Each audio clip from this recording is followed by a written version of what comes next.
नमस्कार. महाधुरळा यूट्यूब चॅनलमध्ये मी गुरु बाळमाळे आपल्या सर्वांचं मनापासून स्वागत करतोय. सध्या कोल्हापूर जिल्हा परिषद अध्यक्ष, उपाध्यक्ष, सभापती निवडी संदर्भातल्या हालचाली मोठ्या प्रमाणात योगावलेल्या आहेत. दुसरीकडे विविध पक्षांनी आपला गट नेताही नेमलेला आहे, पण अजूनही काँग्रेसचा गट नेता ठरले नाही.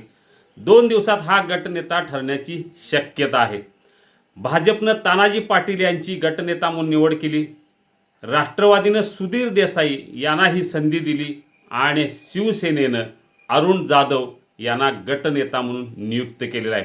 तीनही प्रमुख पक्षाचे गटनेते नियुक्त झाले आहेत. जनसुराज्य आणि यड्रावकर गट, शाहू आघाडी यांचा गटनेता निवडण्याची प्रक्रिया 2-3 दिवसात होईल. पण सगळ्यात महत्त्वाचं काँग्रेसचा गटनेता कोण याची उत्सुकता निश्चित आहे. 2 दिवसात गटनेता निवडण्यात येणार आहे. त्यामुळे आता गटनेत्याची जी काही जबाबदारी आहे ती काँग्रेस कोणावर सोपवणार या संदर्भातली आता राजकीय चर्चा सुरू झालेली आहे. सध्या 4 नावं चर्चेत आहेत. त्यात सगळ्यात महत्त्वाचं नाव आहे अभिजित तायसेटे, ज्यांनी लोकसभा निवडणुकीत काँग्रेसचं अतिशय चांगलं काम केलं, विधानसभा निवडणुकीत अतिशय चांगलं काम केलं आणि आता जिल्हा परिषदेला दुसऱ्यांदा ते निवडून आलेले आहेत. पंचायत समिती सभापती म्हणून त्यांच्याकडे अनुभव आहे.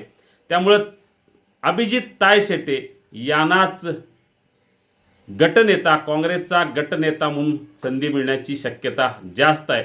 याशिवाय तानाजी पाटणकर जे गगनबावड्यातून दुसऱ्यांदा निवडून आलेत, रसिका पाटील शिंगणापूर मतदारसंघातून दुसऱ्यांदा निवडून आलेले आहेत. त्यामुळे त्यांची नावं सध्या चर्चेत आहेत.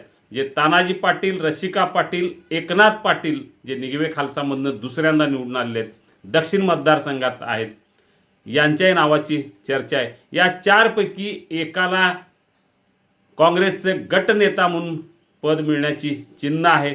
आता तब्बल 15 सदस्य काँग्रेसचे निवडून आलेत. त्यामुळे आमदार सतेज पाटील हेच या संदर्भातला निर्णय घेतील.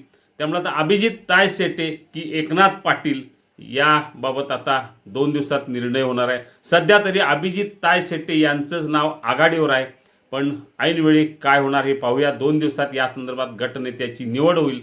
गटनेता हाच इथं विरोधी पक्षनेता म्हणून एक प्रकारे काम करणार आहे. त्यामुळे या गटनेत्याला अधिक महत्त्व आहे. आता हे महत्त्वाचं पद काँग्रेस कोणाला देणार या संदर्भातली उत्सुकता नक्कीच वाढलेली आहे. धन्यवाद.